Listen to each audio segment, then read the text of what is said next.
Hello दोस्तों, स्वागत है आप सभी का फिर से एक बार एस्पिरेंट्स गोल यूट्यूब चैनल पर। और आज जो हम इस वीडियो में बात करने वाले हैं वो है ऑल क्वेश्चन वर्ड्स, यानी कि जितने भी क्वेश्चन वर्ड्स इंटेरोगेटिव सेंटेंस में यूज किए जाते हैं सभी क्वेश्चन वर्ड पर आज हम इस वीडियो में चर्चा करने वाले हैं। तो एक एक करके सारे क्वेश्चन वर्ड्स देखेंगे और उनके बारे में हम किस तरह से किस क्वेश्चन वर्ड को किस सेंटेंस में इस्तेमाल करते हैं और उनके बारे में क्या क्या बातें हो सकती हैं, सारा कुछ हम इस वीडियो में जानने वाले हैं। तो शुरू करते हैं आज का वीडियो। सबसे पहला क्वेश्चन वर्ड है यहाँ पर हु, और हु का मतलब होता है कौन या फिर किसने। दोनों ही अर्थों में हम हु का प्रयोग कर सकते हैं। और इसके बारे में जो बात है वो ये है कि हु को हम एक वचन का सब्जेक्ट भी मान सकते हैं या फिर हम सब्जेक्ट के रूप में भी क्या है इसे प्रयोग करते हैं। सब्जेक्ट के रूप में भी प्रयोग किया जाता है।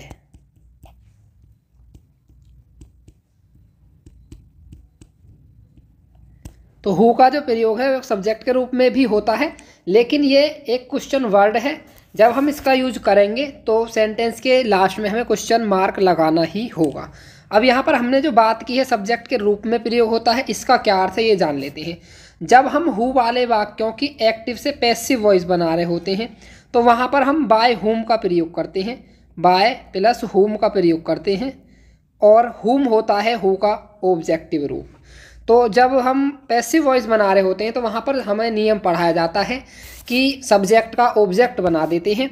उसी तरह से क्या है, हमने यहाँ पर हु का ऑब्जेक्ट जब हम बनाते हैं तो वहाँ पर होम लग जाता है और होम से पहले हम बाय का यूज़ करते हैं। इसी तरह से हर सेंटेंस में जब हम किसी सब्जेक्ट को ऑब्जेक्ट की शीट पर ले जाते हैं तो वहाँ पर बाय प्लस जो हमारा सब्जेक्ट होता है उसे ऑब्जेक्ट के रूप में ले जाकर हम बाय प्लस सब्जेक्ट लगा देते हैं।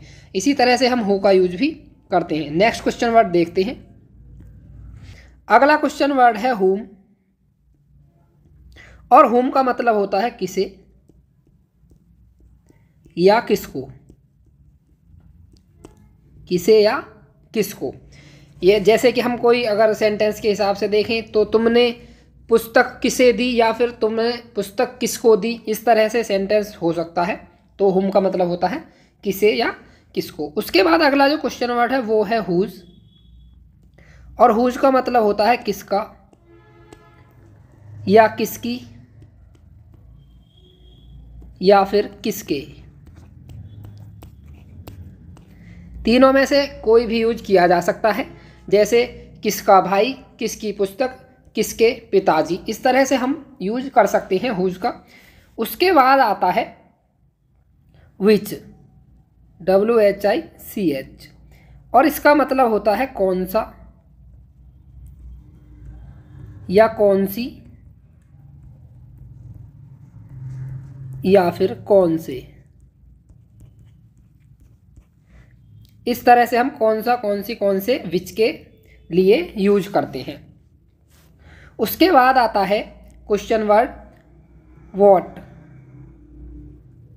वैसे यहाँ पर जो इसका सही उच्चारण होता है वो इस तरह से लिखा जाता है वी हॉट, लेकिन हम इसे व्हाट भी बोल देते हैं। कभी कभी कोई मतलब अपने हिसाब से उच्चारण कर देते हैं, वाट भी लिख देते हैं, इस तरह से यूज करते हैं। तो इसका मतलब होता है क्या। और क्या का जो इस्तेमाल होता है जब हम पैसिव वॉइस बना रहे होते हैं तो वहाँ पर हमें एक बात बताई जाती है कि जो क्या से मतलब जिनकी अंग्रेजी वॉट से शुरू होती है उनमें हमें वॉट को ही ऑब्जेक्ट मान लिया जाता है। उन सेंटेंस में हम वॉट को ही ऑब्जेक्ट मान लेते हैं जब हम किसी सेंटेंस की पैसिव वॉइस बना रहे होते हैं। जैसे कि मैं एक पैसिव वॉइस बनाकर आपको बताऊं, जैसे तुम क्या करते हो, तो what is done by you. इस तरह से जो वॉट का यूज किया है हमने वो ऑब्जेक्ट मानकर इसे हम सब्जेक्ट की सीट पर रख लेते हैं, और इस तरह से हम वॉट का प्रयोग कर सकते हैं। नेक्स्ट क्वेश्चन वर्ड देखते हैं। अगला क्वेश्चन वर्ड है वाई, WHY, और इसका मतलब होता है क्यों। और क्यों का मतलब होता है कारण जानना। कारण जानने के लिए क्यों का हम यूज करते हैं। और वाई का मतलब होता है क्यों। उसके बाद अगला जो क्वेश्चन वर्ड है वो है वेयर, और वेयर का मतलब होता है कहाँ, जो कि स्थान को सूचित करने के लिए प्रयोग किया जाता है। उसके बाद अगला जो क्वेश्चन वर्ड है वो है व्हेन, और व्हेन का मतलब होता है कब, और ये कब का जो प्रयोग हम करते हैं वो करते हैं समय को पूछने के लिए। अब बात करते हैं अगला क्वेश्चन वर्ड। अगला क्वेश्चन वर्ड है वेयर, और वेयर का मतलब होता है कहाँ। उसके बाद दो क्वेश्चन वर्ड हैं जो एक साथ पढ़ने चाहिए हमें, हाउ मैनी, और एक तरफ मैं लिख देता हूँ हाउ मच। इनके बारे में थोड़ा डिटेल से जानेंगे। तो हाउ मैनी का मतलब होता है कितने, और हाउ मैनी का जो प्रयोग किया जाता है वो हमेशा बहुवचन के लिए किया जाता है, बहुवचन के जो कर्ता होते हैं उनके साथ किया जाता है, और एक शर्त होती है ये काउंटेबल नाउन होते हैं, यानी कि ये गणनीय संख्याएं होती हैं, इनको गिना जा सकता है।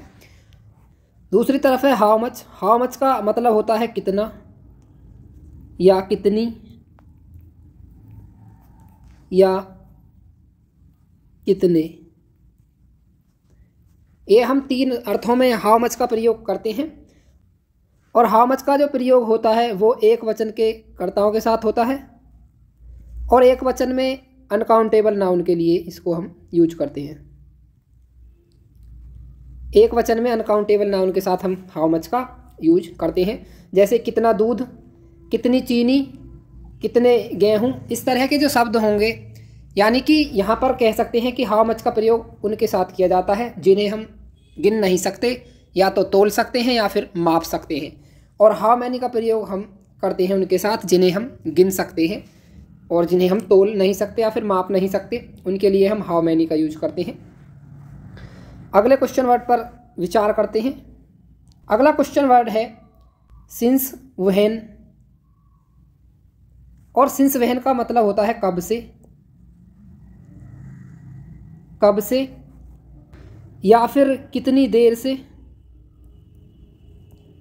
कितनी देर से, कब से या कितनी देर से। और अगर हम इन्हीं शब्दों के लिए और शब्द यूज करना चाहें तो हाउ लॉन्ग भी हम कर सकते हैं। हाउ लॉन्ग का मतलब भी होता है कब से। और अगर हम बात करते हैं अगले क्वेश्चन वर्ड की, तो है अगला क्वेश्चन वर्ड टिल व्हेन, और टिल का मतलब होता है तक और व्हेन का मतलब होता है कब, तो कब तक इसका पूरा अर्थ होगा। कब तक के लिए हम टिल व्हेन का प्रयोग भी कर सकते हैं, और कब से के लिए हम करेंगे सिंस व्हेन, या फिर हाउ लॉन्ग का भी हम प्रयोग कर सकते हैं। उससे अगला क्वेश्चन वर्ड है व्हेंस, और व्हेंस का मतलब होता है कहाँ से। अगर हम व्हेंस के स्थान पर कहाँ से के लिए और भी शब्द यूज करना चाहें तो हम कर सकते हैं फ्रॉम वेयर, फ्रॉम वेयर या फिर वेयर फ्रॉम, वेयर फ्रॉम। तो इन तीनों शब्द का जो मतलब होता है वो होता है कहाँ से। यहाँ पर से नहीं लिखा गया है, कहाँ से। कहाँ से के लिए हम वेयर फ्रॉम या फ्रॉम वेयर या फिर व्हेंस का प्रयोग कर सकते हैं। उसके बाद अगला प्रश्नवाचक जो शब्द है यानी क्वेश्चन वर्ड हाउ फार, और इसका मतलब होता है हिंदी में कितनी दूर, कितनी दूर। अगला क्वेश्चन वर्ड है हाउ ऑफन, हाउ ऑफन या फिर how many,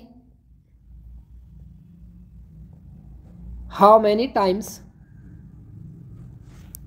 how many often, how often या फिर हाउ मैनी टाइम्स। हम कितनी बार, इसका मतलब होता है कितनी बार। हिंदी में अर्थ होता है कितनी बार, हाउ ऑफन या फिर हाउ मैनी टाइम्स। जैसे तुम कितनी बार खाना खाते हो, इस तरह के क्वेश्चन पूछे जा सकते हैं वाक्य में, तो वहाँ पर हम हाउ ऑफन या फिर हाउ मैनी टाइम्स का प्रयोग करते हैं। उसके बाद अगला प्रश्नवाचक जो शब्द है वो देख लेते हैं। अगला क्वेश्चन वर्ड है एट व्हाट टाइम, इसका मतलब होता है कितने बजे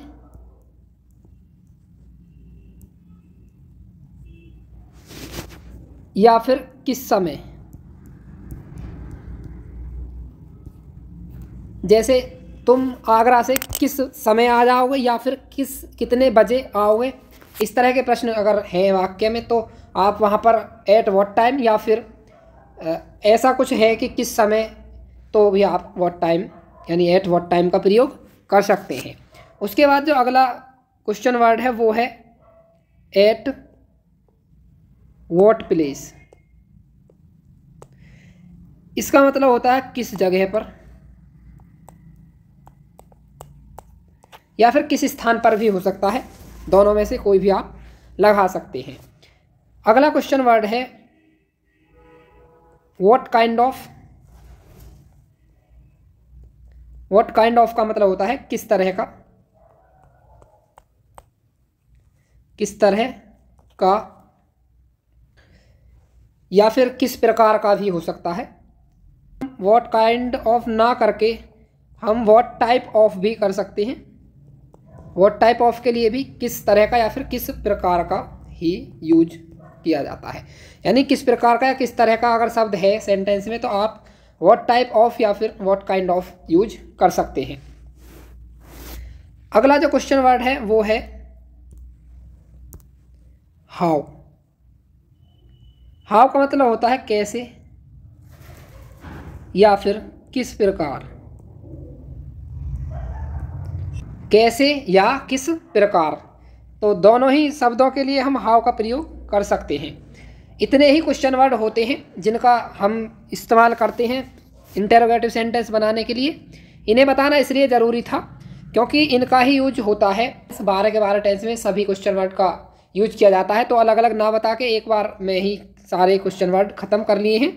और क्वेश्चन वर्ड फैमिली हम इसे कह सकते हैं या फिर WH फैमिली, WH फैमिली के नाम से हम इसे जानते हैं। तो इस क्लास को देखने से आपको बहुत फ़ायदा होने वाला है, क्योंकि अगर ये आप क्लास पूरी देख लेंगे तो ये सारी चीज़ें आप अच्छे से जान जाएंगे। आज की क्लास यहीं पर समाप्त करते हैं और अगली क्लास होगी हमारी प्रेजेंट कंटिन्यूअस टेंस को लेकर।